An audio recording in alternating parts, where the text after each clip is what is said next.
This week, we welcome Dan Bowden, Global Business CISO at Marsh, to discuss how to connect cyber risks to board outcomes.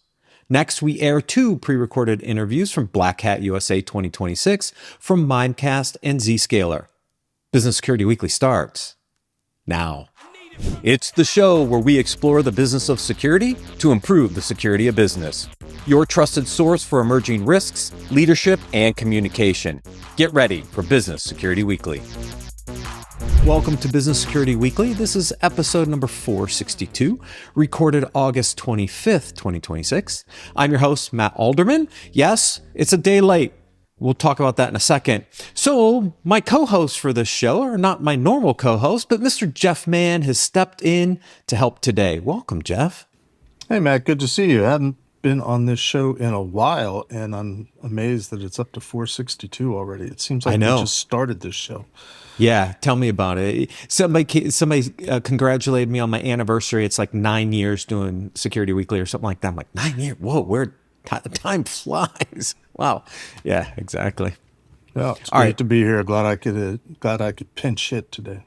Yes, thank you for joining. One quick announcement, and then we'll get into it. InfoSec World brings cybersecurity professionals together across industries, from healthcare and financial services to government and the Fortune 500.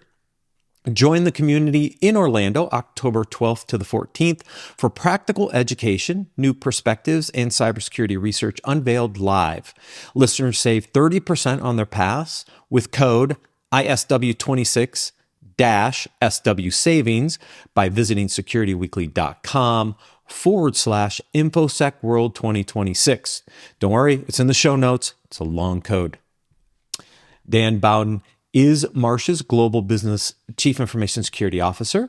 He's been with the firm for over 4 years. Dan is in his fifth CISO role, running for 13 years. Dan's previous CISO roles were with Marsh Risk, Centera Healthcare, and the University of Utah.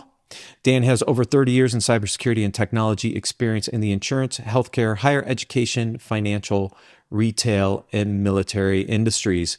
Dan, welcome to Business Security Weekly. Thanks, Matt, for having me. It's a pleasure to be here. Now, I believe you're going to be a speaker at InfoSec World, correct? I am. I believe I'll be sitting on a panel. Lovely. So we're going to talk first time to InfoSec World, so I'm looking forward to it. It's a great venue. We used to cover it a lot on the Security Weekly side. I don't think we do interviews down there anymore, but it's a great event. You're in Orlando. Come on, it's Disney. It's Fun Universal. fact: I am also speaking at InfoSec World this year, Matt. Nice. Ooh, yep. Nice, Jeff. Nice. And it's at a different venue from where we covered it in the past. Apparently, we're at the Gaylord, which I'm familiar with, the one in National Harbor in Maryland. So it should be a pretty nice place. So just so everybody knows, the Gaylord in Orlando, one area, they have little crocodiles, little baby crocodiles in the Gaylord. It's really cool. Each Gaylord has its own little theme. Orlando, you get a little baby alligator section. So that's kind of cool. So Dan, obviously your background as a CISO and the global business CISO for Marsh allows you to talk to a lot of clients. Where I want to start is, what are the top things CISOs are struggling with? What do you see? Where are the pain points? Where are the problems that everybody's trying to deal with right now? That's interesting. I'm blessed to work in an organization. As you mentioned, we have a lot of clients based on all the business that we do. And so on one hand, I get to see what their expectations are. And then I get to learn from our Marsh cyber advisory and insurance brokerage company. And they gather a lot of data, and they do studies every couple of years and update their benchmarks. And I think that, looking at what CISOs, maybe not CISOs individually, but organizations struggle with is not necessarily particular operational, technical deficiencies, but with incident response nowadays, we're all learning that they're going to come at us much more quickly than they have in the past.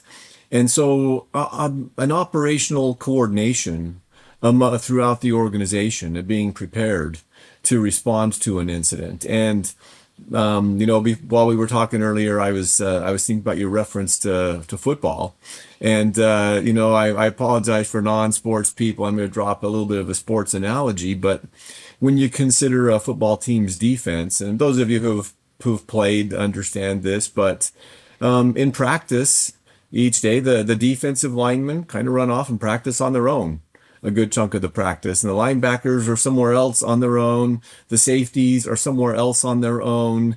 And then the coach is working on a game plan. And each of them can sub-optimize what they do in their own little realm, but it doesn't really mean anything in terms of overall skill until they're together on the field. And at that point, the defensive coach has a strategy, trying to determine what they want to get done, but then they have to how they respond to what the offense or the attacker is going to do. And each of those position groups need to understand sort of their hierarchy of responsibilities and roles in that realm.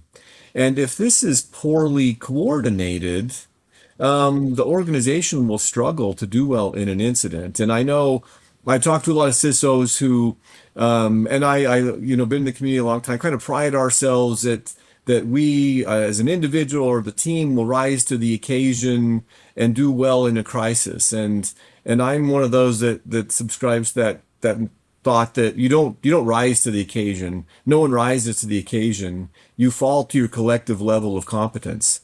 And so, as an organization, if you haven't done the things to coordinate that operational response, that's where things will become a challenge. I think that's what's going to test a lot of CISOs is knowing, well, what's my role? Kind of that self-orientation, situational awareness, and who do I coordinate with, and how do I get help for the organization so the entire organization knows what position they play. They know what role they have to fulfill when it comes time to doing that. And that's what I love about Marsh is they're breaking all of this down, and we're learning a lot of good lessons and finding that's often a big weakness in being able to keep an incident from turning into a breach or a small incident from turning into a big incident. So very interesting. That's something that I've observed and take a lot of value from.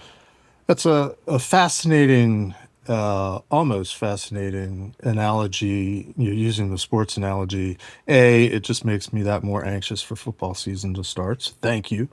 But in my years of being a consultant, working with hundreds of different types of companies and all different verticals, I would say that I think the big challenge is sort of connecting the dots. You're describing different component parts of the defense, but in organizations that I've worked with, largely the responsibility for security has been largely the security group and maybe to some degree the IT group, but most everybody else in the company just kind of assumes that security is just kind of done for them. So could you expound a little bit on how the component parts come together and how a CISO, really that's partially his role, is to try to get everybody to play nicely together as a team and not just individual component parts? It's interesting. One skill I admire among other CISOs and people I've learned from is the ability to tell that collective story to the organization and help them understand. One, as a CISO, you speak their business language. You know what it is as a CISO we're trying to get done here. This is how we operate. This is how we make money. This is how we solve downside risk. And then how do you build that level of trust and goodwill, and then tie that backdrop into the story of how we protect the data or the other electronic assets, the people that are used to win at business. And I admire that a lot. When I'm one of those through my whole life. I'd probably say I learned best through observation, and I love listening to great stories being told about risk, and I love following that chain of thought. And where I work here at Marsh, great leaders who do that. My boss is outstanding at that. I just get really drawn into and admire the ability to tie what we're doing to that risk story and kind of lead people down the path. This is why we're spending the money on security. So when security just does that, now we're explaining, oh yes, is this a concern? So how many minutes are we in? 10 minutes in, and I don't think anyone said AI yet, and I'm sorry, I'll break the chain. But that's something that everyone wants to know. How are we securing our own usage of it? Well, and you give examples that are out there, and we can get into that maybe later. I won't drain all of our time, but you tell that story of we threat hunt our own platforms, our own tools, our own capabilities. And well, where do you get that threat hunting information from? Well, we're blessed to work in a great funded organization where we have access to those tools. Oh, and we've got really great people who are building better agentic capabilities for doing it at scale. And I think when you tell that story really well, you draw in the rest of the organization so that they feel like it's not just the security team, they're actually trying to help me be successful in my business, my business function or service. And ideally, long game, it gets reciprocated. They think to call the security organization when something new is happening. And I think it triggers more kind of risk thoughts in their mind about how they can better. They see it all as a good for business, and ideally, they understand those times where maybe that feels like there's a little bit of friction, but they understand the purpose of the friction. Zero trust is clearly the future as threats get faster, quieter, and harder to detect. But implementing it shouldn't disrupt the business. ThreatLocker enforces default denied execution in a way that remains enterprise-ready, scalable, and operationally clean. Unknown software is stopped cold, trusted apps stay contained, and drift is locked down across the environment. It's zero trust that works in real enterprises and prepares you for the threats ahead. See why CISOs are adopting it at securityweekly.com/ThreatLocker. Yeah. So obviously, communication we think is super important on this show because our second segment is usually leadership and communications for that exact reason. But you made an analogy, and I want to extend the analogy for a second because I think this is important for CISOs to understand. What you described as the CISO as the defensive coordinator, kinda, which means the head coach is my CEO, right? Both the CISO and the CEO, the defensive coordinator and the head coach need to be on the same page. They need to have the same kind of vision strategy going forward. How does culture play into some of this to make sure that your defense, in this case, the CISO, is successful? Because if you're not getting the right tone from the top, what you described is even more challenging, isn't it? It absolutely is. It's interesting. I'll have to dig it out. I have because I want to update it. So I have this presentation I made 6 or 7 years ago, and it's probably one all of us have made, titled Culture Eats Strategy for Breakfast. And the update I want to make to it is Culture Eats Strategy and Governance for Breakfast, because you can have a strategy or a governance model that you work very hard to just tell people about, and everyone listens back to the messaging, the story, right? It sounds so good, they're drawn in, they like it, and then an hour later, the day-to-day grind of the things they have to produce, the way they're measured isn't any different. So you've kind of sold and got everyone buy in, and they like this new idea and this new concept for strategy or governance. But the culture is what happens after that. And if the culture still measures them with the same stick, they're going to go back to those old ways. So I think that the key is, how do we show we're measuring key KRIs, KPIs out of the security program differently? What are we getting the value out of those tools so that people know that that's what drives changes, when you're actually measuring outcomes differently. I want a new outcome. I'm going to measure the outcome. Those outcomes I want you to get away from, maybe we don't measure those anymore. or they're not weighted as heavily anymore. And it's with my own team, as we evolve, I use the example of form follows function, right? And I'll say, imagine a marathon, Olympic marathon runner standing next to an Olympic 100-meter sprinter. If you're familiar with running in the Olympics, do I need to tell you which is which? Well, no. And they both run, all day, every day training, don't they? But why do they look different? And it's because they're driven by different measurable outcomes. And I think that's what actually gets it put into the culture. These changes is we have to figure out how to make it a measurable outcome for the organization. And I'm, we, through training and awareness, I'm shocked how well we do. Internally, I've always been a believer we do it because we have to do it, but we have such a great commitment to it from leadership participating in it that I see real measurable impact with the organization and engagement on it. And then just, what we do with how we deliver security services, what we're trying to build. But I think that's the key. To get into the culture, you have to re-measure output in a way. So that ties in perfectly to why I titled this segment the way you did. You started to go there, right? And so I want to go a little deeper is as Marsh, right?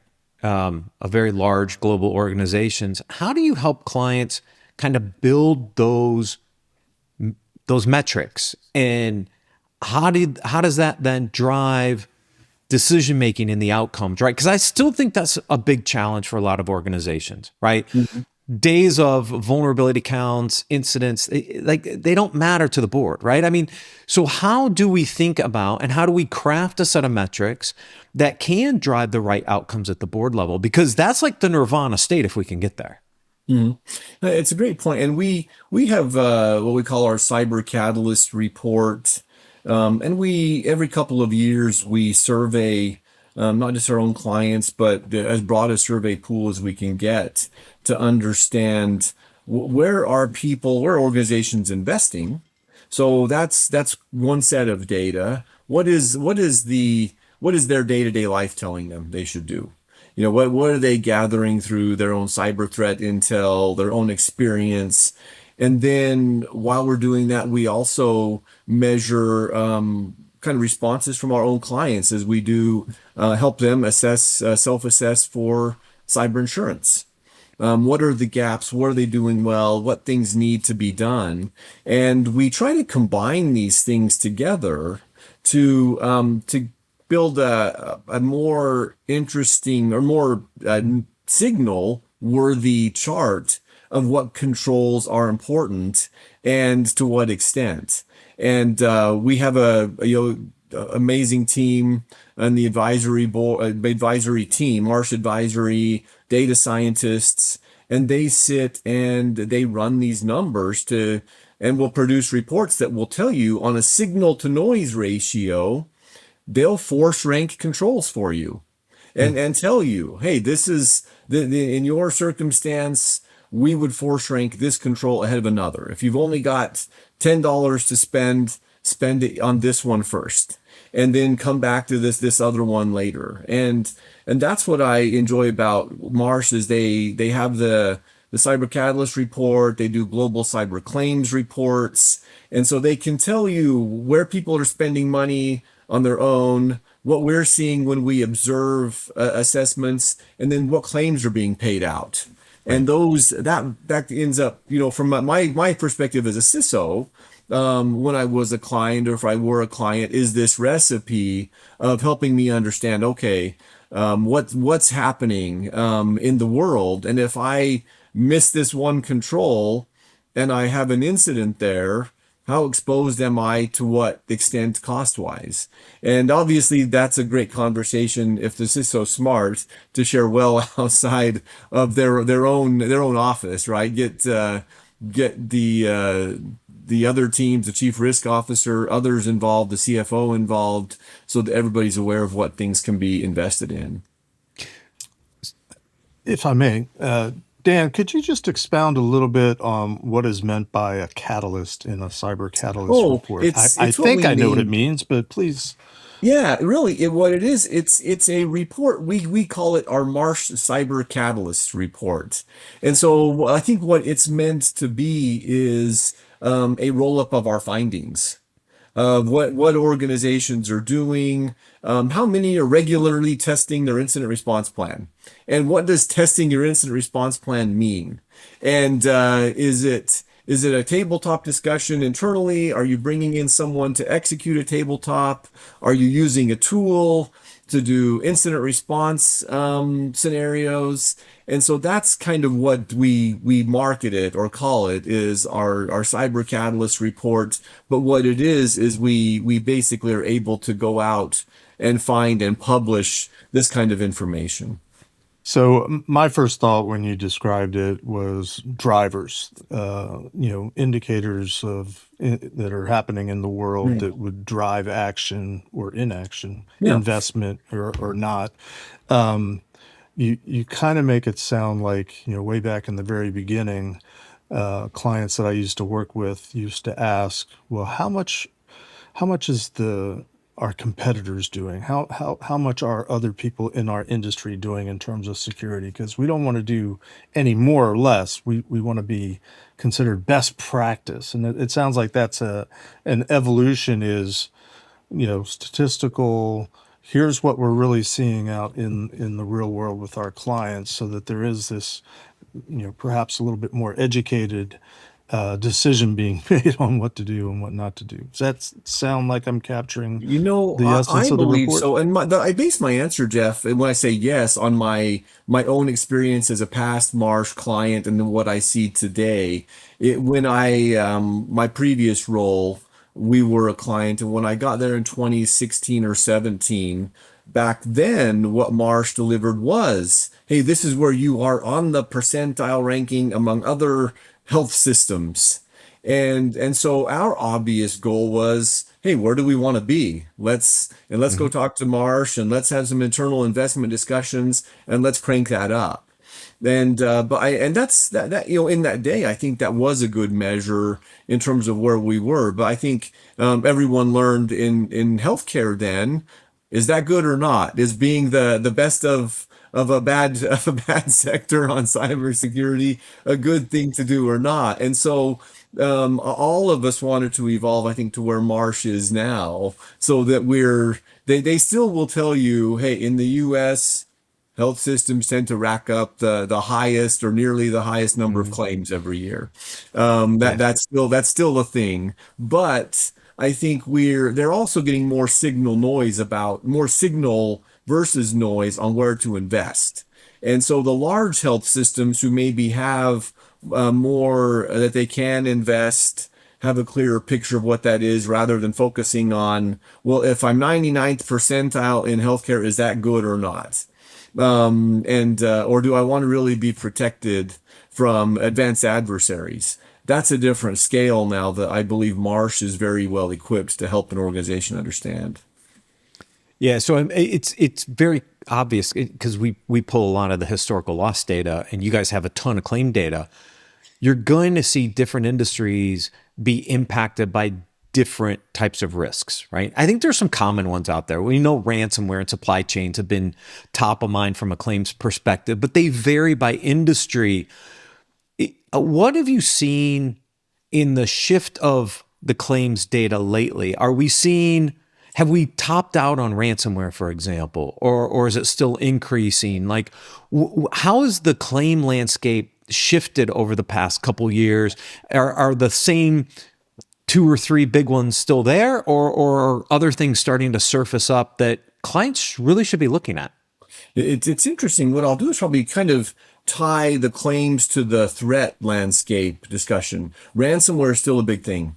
I think that there's a lot of, and it's more than just collecting, encrypting, and getting payment for keys. Sometimes the bad actor is just simply trying to shut down your service and you pay to have service restored, in effect. I would say that's the scenario health systems fall into a lot.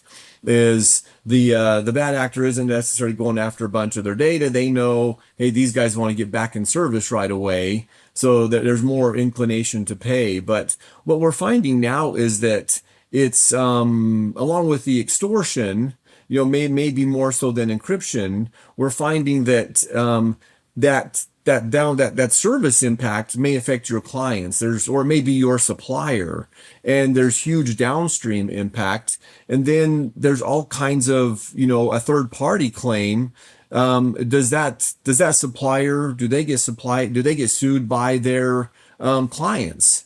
And you can think, just some impactful events in healthcare recently, where one of the main payment hubs, payment processing hubs, suffered a major cybersecurity incident that kind of shut down, you'd say, being able to accept payments and process payments for many health systems and organizations across the United States.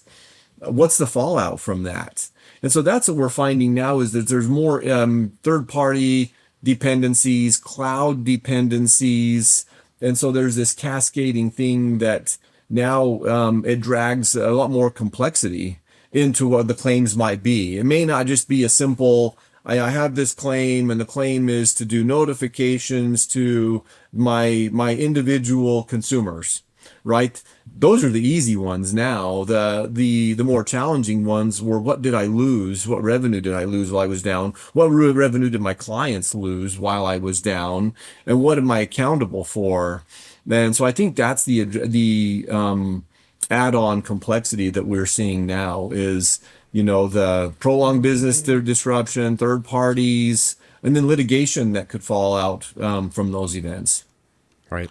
So Dan, my day job is as an assessor in the PCI world. So, that's very much my bias towards a lot of these discussions.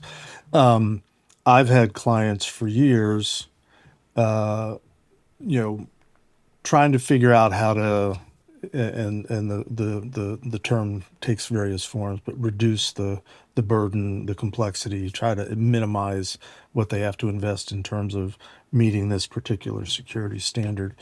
I'm curious, as somebody that puts together a claims report, you're what you were saying about the Catalyst report and how clients use that, I would think to some degree is not are we secure, but how likely are we to be able to successfully file a claim?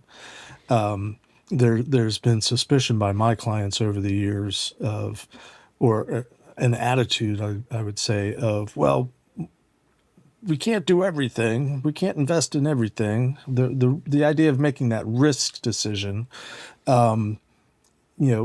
it's shifted towards what's going to, what are the claims going to cover? I'd be curious as your take on that, and by extension, then this whole idea of risk transfers, because it's very common in the payment space these days to involve what we call third-party service providers, and I have many clients that believe that their risk has gone away, that they've transferred it by engaging one or more third parties. How does that get reflected in some of the statistics and reports you've put together? Well, that is a great question, Jeff. And I, from where I sit, I don't have the complete answer to that. So I'll start off with an initial. I don't know all the backstory on how it's reflected specifically. Sure. It is assessed in the aspect of, do you have, that kind of the questions, a third party assessment program, and what does that look like?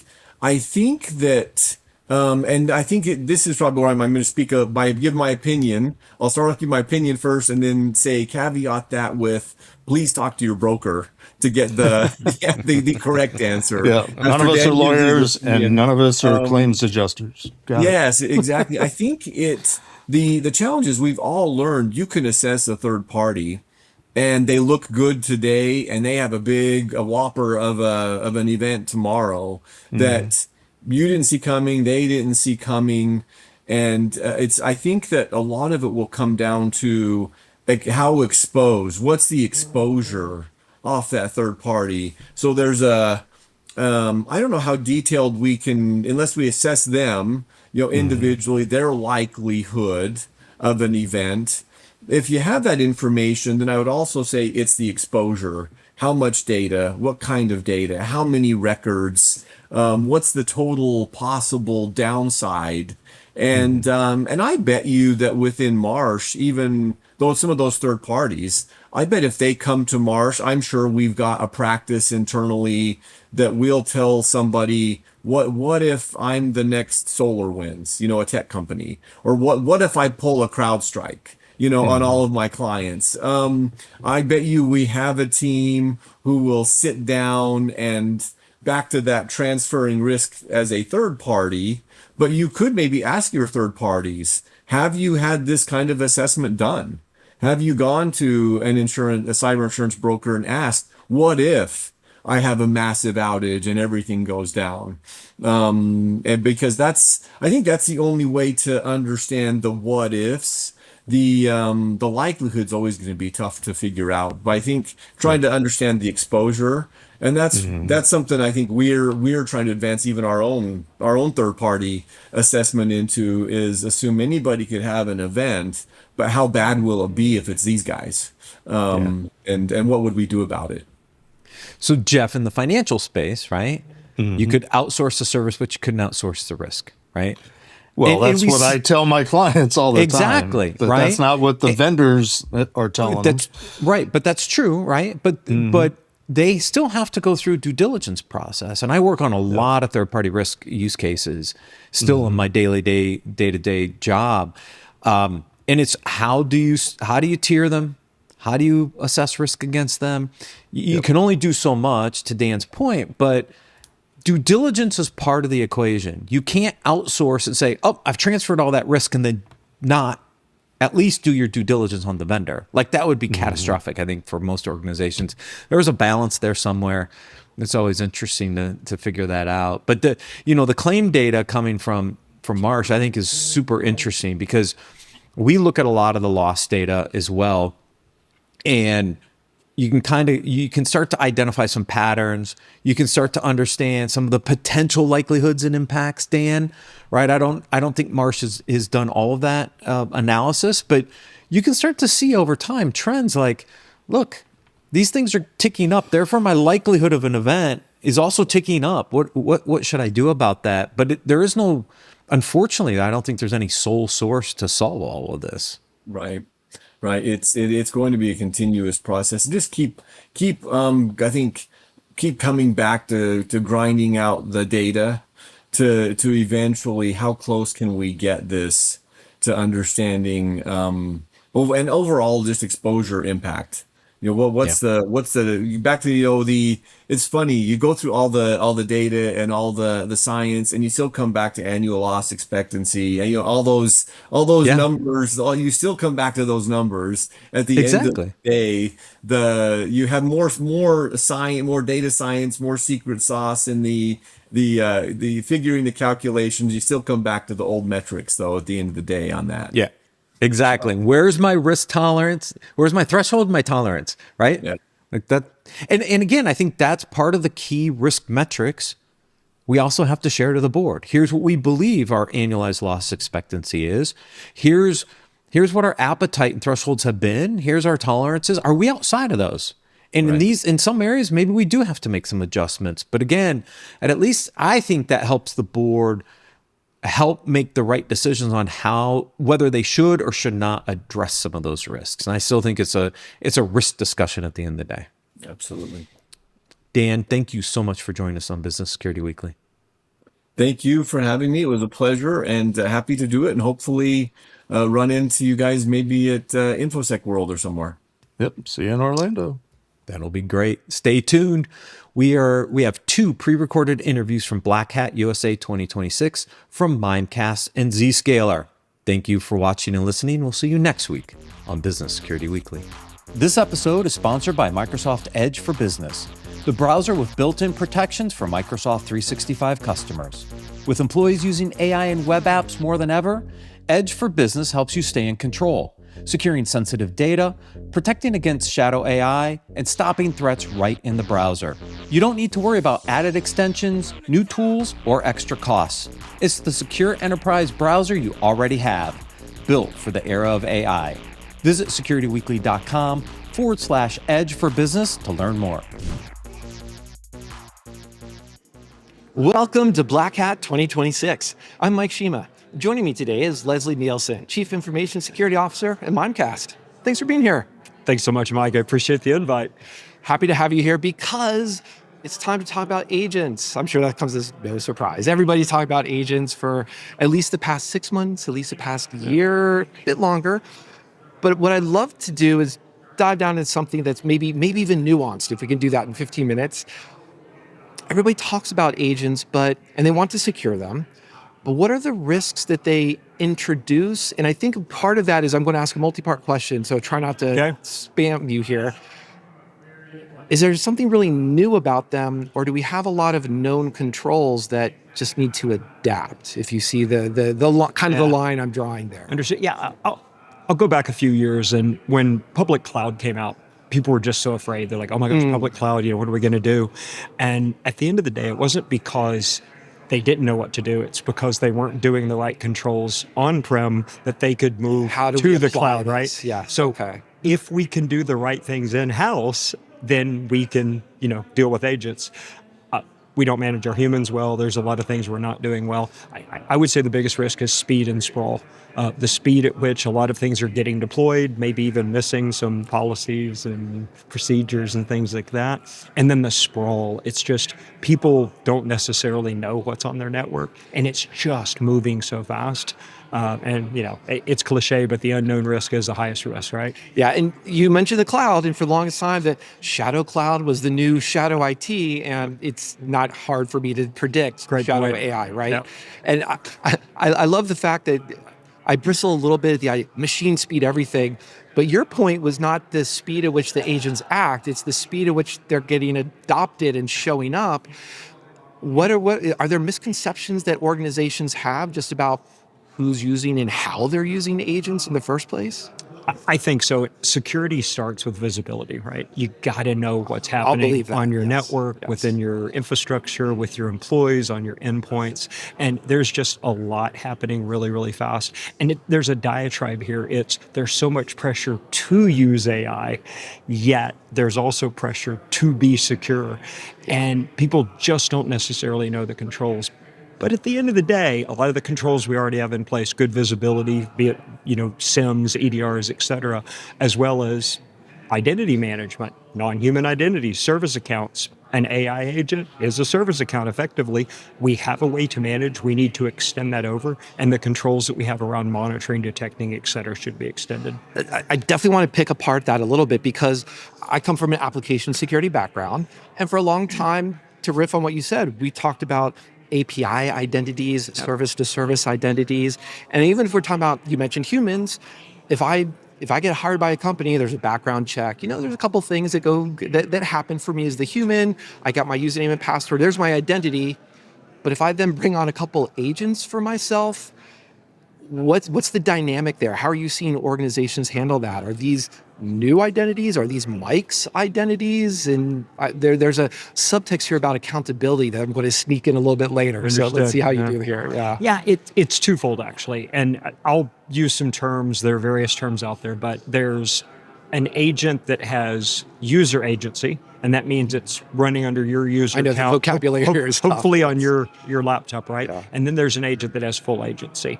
That's a non-human identity. Okay. So you need to be able to identify both. You need to be able to have visibility and monitoring into both. So something that's running on your laptop is going to have the same permissions as you. So you are responsible for it at the end of the day. Something that's deployed as a service, an agent who may even spawn other agents, right? Yep. So you have to think about that.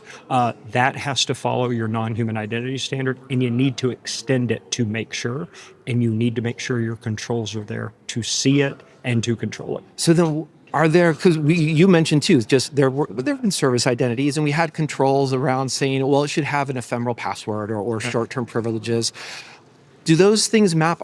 Is that basically 100% mapping to, and we're just calling them non-human identities now? Or are there things that organizations are underappreciating or aren't realizing that agents there is something about these non-human identities that does actually need something, a new control, a different approach, or a better appreciation for. So I'll take it back to my public cloud example earlier. I think we have the controls designed to take care of it. Optimist, I love this. I don't think people have been implementing and enforcing. A realist, okay. Yeah, that's it. So can you give us an example of why aren't they enforcing it? Is it matter? I can list off a spectrum from it's hard to they just don't know to they're just they're on a maturity curve. Are there certain things that you think is more common than not around why they're having these problems? Yeah, risk in cybersecurity is a pendulum, right? When something happens and it happens a specific way, the pendulum swings way over and it was like, oh my gosh, a service account was compromised at this company. Let's go through and check all of our service accounts, start writing the passwords. We need to get MFA on our service accounts. I hear that a lot, right? And then things kind of slow down. Then it's ransomware. It's the end user, right? So then they service accounts are important. We really haven't seen that much on them. We've kind of been on the pendulum back towards the humans and the users, but now we're introducing a whole bunch of service accounts. We got to dust off those controls and make sure that we can implement and enforce them. And that's got to be tough because me as the human, hopefully I have that pass key, that FIDO key. You can't quite have that fingerprint from the agent. So do we have our corollary there with that agent identity, or how are we then starting to control that agent itself? It is tough, and there's things like device trust that you can actually do with service accounts. There's one other thing, and I'll just wax philosophical real quick. What is identity management? It's humans, it's non-humans, and it's secrets. And the other thing we have to worry about when we think about these agents, especially with the speed and sprawl that's going on, is what if they're grabbing credentials and using them maybe when they shouldn't? And I think we've all seen some examples of that in the news lately, right? Just this, I'll bet that, yes, the OpenAI Hugging Face, I'll mention it because that's one example, but it's not the newest one either. Yeah. There have been others. So I think that's the important thing here is that the window of this problem is much broader than just within this very week. Yeah, and I would even say the people that should get it the most, now they're probably feeling pressure against each other because it's the two big ones that, are having the challenges here in the past few weeks. But nonetheless, they should be doing it the best. And they're admitting to failures within their harness and scaffolding environment, within their sandboxes. We've really got to be cognizant of that. So really the takeaway on this short term is non-human identities and secrets, lean in. Make sure whatever controls you had, the pendulum swung back. Right? We can't not focus on humans, but agents are going to do everything humans are doing, just at a much more accelerated rate. Yeah, and I think part of that, to your point too, that's not a gotcha about the Hugging Face example. It's more of pointing out that it's hard to do. It's hard. It's easy for me to say, I've been saying a lot during the day so far, like one of the basics of application security, have an application inventory. Mm-hmm. We could say have an agent inventory. Yeah. Okay, that was easy for me to say, but good luck trying to actually do that on something that is up to date, accurate, and is more than just a spreadsheet, right? And if I might, an AI service catalog, right? We've got IT service catalog. We struggled with shadow IT forever, and some still do, right? Mm-hmm. Get an AI service catalog, have definitions of what's out there so that people can consume and so that they don't do unsanctioned things, or at least are less likely to. Yeah. Now, you mentioned too that I'm going to lead into your optimism here, and hopefully this remains this way, that smile preserves. You mentioned too that there's that pressure. Use more AI, use more agents, because a lot of companies are experimenting, adopting for whatever reason, whatever that pressure is. And there's that ongoing pressure of, but be secure.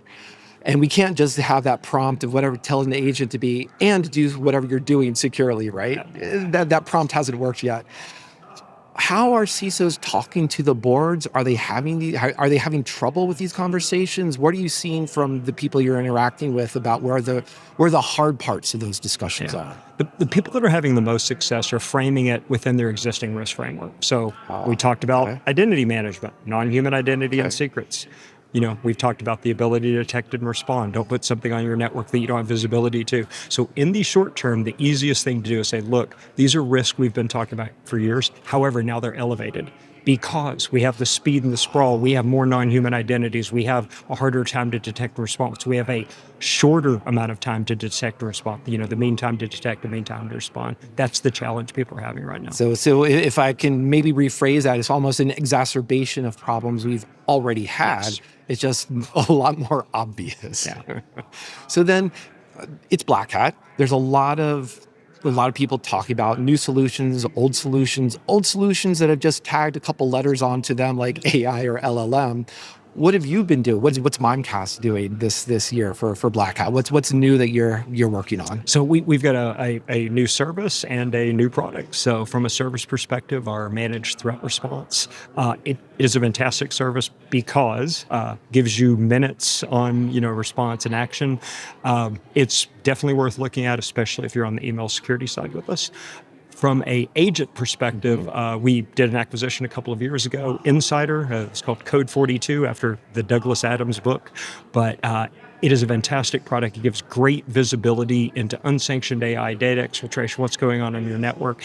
And now we're extending it. So that's the user context agent. Now we're extending it to the agent with full agency, as well as MCP and data flows. So there's a lot of excitement going on. I go to the board and I say, AI is a risk. We are using our own products and we're actually driving towards that, but we have to be more vigilant and we have to have focus to stay secure. That focus, and I love the nod to Douglas Adams, because there's a great quote too from they're shutting down infinite improbability drive, and there's a quote that goes along the lines of, "We've now returned to normality. Any problems you may have are still your own." Yes. That sounds like cybersecurity, right? Pretty much. But those problems you have that are your own, they do have solutions that you're talking about, like how to translate service identities to the non-human identities, just readapt or adapt these controls. And if you're giving advice to a CISO who's walking the floor today, looking for solutions, looking at what the trends are at Black Hat, what do you tell them as they're trying to navigate an overload of information? I take a step back. If you're an Anthropic shop, if you're an OpenAI shop, it doesn't really matter. Take your acceptable use policy, put it in, and start asking it questions. Can a user do this? Can a user do that? Can a user do that? And then say, will you export, and I'll speak Anthropic because we're an Anthropic, Fair. Will you export a skill that I can import into all agents that will follow the acceptable use policy, right? So the acceptable use policy for humans is going to be different than the acceptable use policy for agents, but have one and train it. Train your agents just like you train your people, because at the end of the day, if you don't tell it not to do something, it will do it. We have seen that, yes. Whether it's random or it was that unexpected. I think one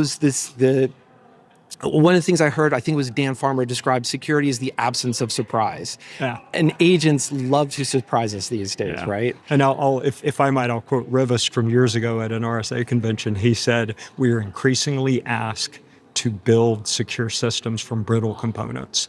And it's kind of where we live right now, right? We've had this speed, we have to move fast, we have to get things done. Agile is great, CI/CD, et cetera. But at the end of the day, what we've done is we've built things that maybe aren't the most perfect things to put into production. And now we're even accelerating. We have agents taking advantage of them. And I think, I like how you said that, because it takes my mind back to the very beginning where you're talking about, we know what some of the controls should be. We know, as you were saying, that we know the governance of humans and the acceptable use policy. Let's expand that governance now to LLMs. Yeah. We'll just rephrase it differently to apply to how they operate. Here's your markdown file.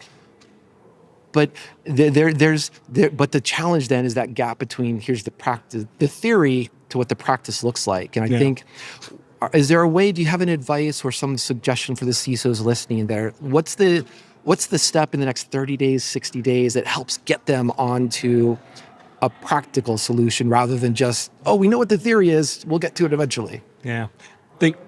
A lot of people frame things as people, process, technology. Right. I would say just make a tweak. Call it workers, process, and technology. And in that workers phase, you have agents and you have people. Okay. Think about the controls that you have for people. Think about how you need to change them, modify them, extend them for agents, and just start talking about it like that with your business so that they understand these agents on our network are employees.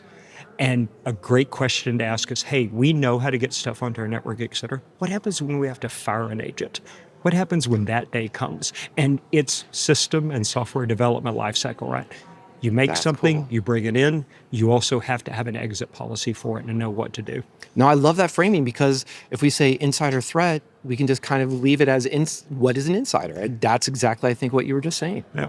Oh, that's wonderful. So you've helped me be more comfortable with agents and perhaps a bit more optimistic. So I appreciate that. Thank you, Leslie. Thank you so much, Mike.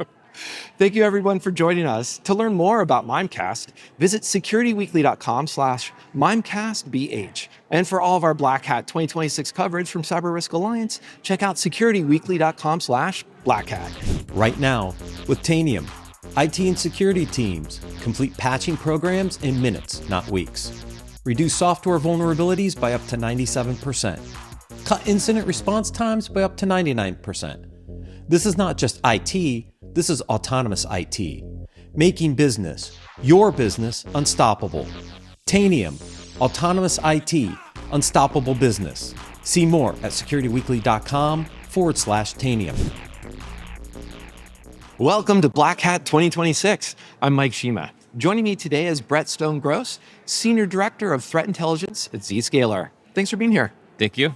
So I've been talking at least all day this morning, all day yesterday about artificial intelligence, AI agents, LLMs, but that sort of leaves out the humans. And I thank you for being a human here to talk with me. And one of the topics here too is ransomware phishing, still very much directed towards humans. And you've got some interesting insights about that with some recent research. Tell us about that. Yeah, that's right. So, today we're releasing a blog and some information about the actual victims of ransomware attacks. So, normally, like you hear about the companies, you hear about, the amount of money that, companies are paying ransoms, but you don't hear much about the actual victims themselves. And like you said, these are very human attacks. There's a human person, a human threat actor that's targeting specific people at companies. And this information that we're releasing today is kind of, I think, very insightful into, they're not randomly going after people at businesses. They're going after very specific people in specific roles. Yeah. And like what we found is 62% of the people were manager levels or higher, so directors, vice presidents, and even C-level executives. And the reason for that is likely for access. They want to get access to important data that they can use, to extort the business, and they also want to leverage that access to, gain access to additional systems in the organization where they can then potentially deploy file encryption and ransomware itself. Yeah, and it's very, as you're saying, it's very deliberate targeting because ransomware, it says it right in the name, right? There's a goal there to get some money out of the victim, whether it's encrypting all their data, threatening to release data, et cetera. And it sounds like knowing who they're targeting hopefully can turn into better countermeasures too. Yeah. And hopefully, I think this is true. It's not just here's a senior director, here's a senior executive, and we need to sit them down for an extra 15 minutes of security awareness training. Probably controls are a little bit more sophisticated than that. Yeah, so in our blog that we released today, we have some recommendations. So that includes, of course, making sure that you don't provide people with access they don't necessarily need. Yeah. And, there are, of course, people that are non-managers that they go after as well. So, for example, they went after an executive assistant to a CFO. And, one of the things we did is we broke down by departments of what, department these victims are working in. And we found, as not terribly surprising, but accounting and finance was number one. And, money. Exactly. Yes. Exactly. So they see money and they go after the money, and, we see that, like with, the roles they go after. And, one of the things that we also looked at was kind of the age ranges of the victims as well. Oh, interesting. So, I think, people probably would generally think, oh, it's got to be, like the people who are, much older, they fall for these, scams. But the actual average age was 46. Okay. So kind of that Gen X generation. Yep. And we think that's associated with the titles. They're going after, of course, people with privilege and access more senior. So you're going to have naturally people that are a little bit older than, the younger generations. Yeah. So I guess, but as a true Gen X, bringing truth to the Rickroll, right? So there's the ones who appreciate that. But I think one of the things that I'm glad you haven't said is there's not a sense here of blaming the user. It's the humans are clicking on this, but there's something about processes, there's something about technology that's failing them. So it's good to know who's being targeted to figure out why is there a failure there. There's the reason behind that's where money, but even with like an EA, or you're talking about, senior execs with too much privilege, over privilege, are there insights you also gained into better ways of what a good control looks like? Yeah. What are some good countermeasures that aren't terrible to So what we're get seeing into? is kind of a trend that started about 2 years ago, and it's been really kind of been steady since, is a lot of these attacks, they start off with, they spam a particular target, a particular person they want to hack. And they fill their inbox with a bunch of garbage. And then what they do is they send them a message, usually on software that's already installed, like Microsoft Teams, that a lot of businesses use. And they say, hey, I'm so-and-so from your IT department. And of course, it's very easy to go on LinkedIn or other, sites and identify real names of the people in their IT department that they work with. Yeah. So they say, hey, I'm so-and-so from your IT department. I see you're getting a lot of spam. They're like, yes, I'm getting spam. Yeah. So Make it stop. So exactly. So a lot of these people, and also if you're kind of a senior leader, you're busy. You don't have time to do all these things. So someone's offering you help. You're like, oh yeah, here's everything you need. And essentially what they're doing is they're giving them remote access, and then they do some charades, and they're installing malware on the victim system. Yeah. And from there, of course, they're stealing data and trying to move laterally and compromise the entire organization. Now, in this research, have you also seen what has been either a successful detection point when the attacker is finally identified, or something that's been really helpful about have this type of visibility, this type of monitoring, and that is a great way to get a little bit in front of before the malware becomes too bad? Yeah, so in our recommendations section, you can find some of these things, like, for example, not allowing external messages on Teams and Slack, number one. And what they do is they generally register on Azure, Microsoft Azure. They could register a domain name that looks like it's a help desk related IT. Just a very close domain. misspelling, or just that very generic, Exactly. So by blocking those external messages, that's just step one.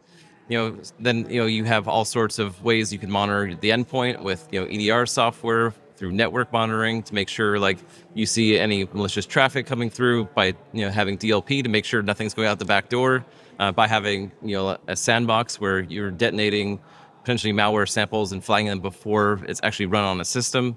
So there's all sorts of different layers that you can add to protect yourself. Now, one of the things is, as you're describing, for example, sort of that spam situation where someone from IT comes, let me help you with this, even though they also created the problem. Technically, security isn't creating the problem unless they're creating like a really bad user experience for authentication, for whatever the security tools are. Hopefully, the security team is coming out, let us help you. How have you seen either positive or negative ways of that type of outreach that's been more useful, or even ways that are kind of like, don't do this, here's a bad anecdote? Yeah, so generally IT teams are not reaching out to you when you have a problem, because they're not monitoring like, oh, you're getting spam, let me help you. Right. So that should be a red flag. Obviously things like sense of urgency, like, oh, you need to solve this immediately.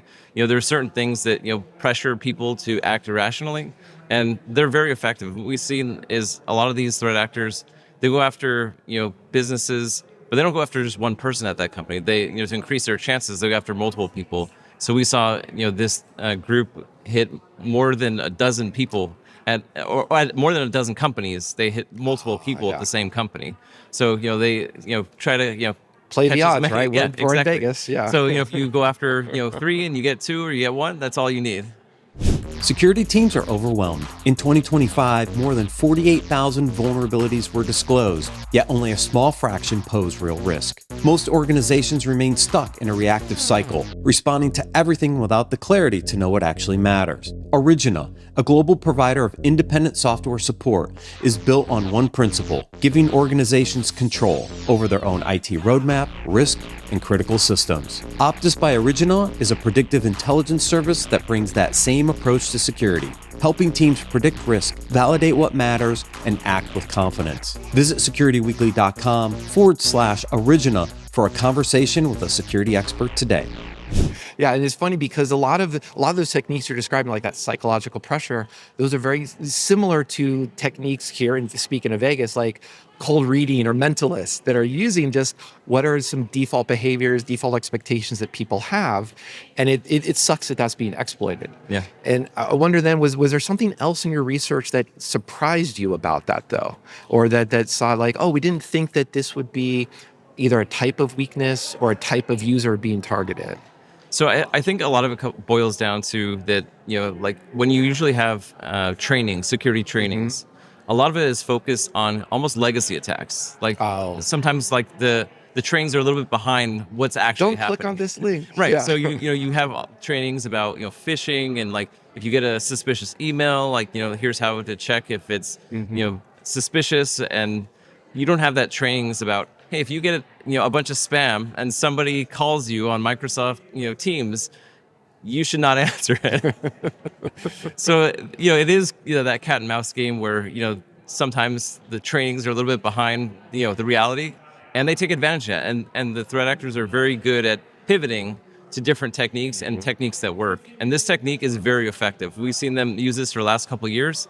And like they continue to do it because it is so effective. Yeah, and even to your point, like a business email compromise is, here is a third-party supplier, what have you, their email is compromised. So here's a legitimate source of email with a very non-legitimate type of content that says, oh, by the way, for this one time, you need to send us this $50,000 to this one other bank account. But if I'm like, remember my security awareness training, oh, the email address looks right, the domain looks right. So what are do you have ways of, is that a user education problem? Is that a tool problem? What are effective ways to try and solve that? Yeah. So a lot of the problems we have are human-driven problems. Right. And I think as AI becomes more adopted, we'll have more AI problems. Get rid of the humans and no problems? Or well, you're going to have AI problems. problems. Okay, fair. And, like you read about some of the AI problems, and most of them are, of course, there was recent reporting around OpenAI and Anthropic's models going haywire. But imagine like if you start putting AI in positions of access, well, now they're going to be targeted. And one of the things, and we put out some information about this, is now things like indirect prompt injection is becoming experimented with, where we saw like websites are specifically set up so when AI bots go on those sites, they're manipulated in terms of what they do, and we'll definitely see a lot more of that. Yeah, and that's what's wild to me is that that prompt injection, whether it's direct prompt injection, it could just be the email says, hey, by the way, send me your secrets. Or indirect, here's the image that has some text that, hey, the LLM just says, I'll interpret this. Why not? Yeah. It's something to do. That feels wild to me that people are putting so much trust into LLMs to handle these types of sensitive areas. And I guess there's no real question there. It's more of a comment than a question. So let me throw it back over to you about, have you seen that AI exacerbate existing problems now that current existing solutions can already handle? Or kind of what you were alluding to with the indirect prompt injection, clients, customers, organizations need to think about new tools for this whole growing AI problem. What does that look like? It's a combination of things. So, in terms of new tooling, there will need to be new security tooling to protect against AI, itself. And then, in terms of current threats, a lot of threat actors, of course, just like us, are using AI to make, their, lures more, effective. And, like, instead of having, maybe you would get an email that would be like, I can't even understand this. Like, clearly it's, bogus, but now we have perfect English in, or whatever the language they're targeting could be, any language at this point that, it's very, fluent. Yeah. That stilted grammar is no longer the easy tell of just like, nope, delete, ignore. Yeah. And the threat actors are also using AI to write code for them. So, it might have took them, a week to write some software. Maybe now it takes them a day. Yeah. So there's definitely efficiency gains. Just, it's, a double-edged sword. It helps them, it helps us. And that's exactly what we're seeing. Yeah. The cat and mouse is the easy cliche to go for. Now, this research you were looking at is interesting in the sense of just who's being targeted, because I want to hope that helps security teams figure out, where do I direct my budget or attention to help the people who need it the most? Yeah. Are there do you have some other ideas of research? What's out there appealing to you for like the second half of 2026? Yeah, so, like beyond just the accounting finance departments, what we noticed was a trend of generally non-technical roles. Oh, okay. So we saw sales was number 2. We saw operations 3, HR 4, and marketing 5. And combined, those 5 departments alone was more than 75% of the victims. So it also tells you they're going after people that are generally less technical, and they get this message. So, oh, okay, my IT's here to help me. Great, Or their whole job is to deal with messages, right? Yeah. Like they can't ignore email or ignore chats. Yeah. They're not designed to do that. Yeah. And they of course go after people who have access to like billing information or purchasing departments, and it makes sense to go where the money's at, and they're quite effective at that. It's funny. It's almost like the ransomware attackers are doing better job of threat modeling their targets than the targets are themselves.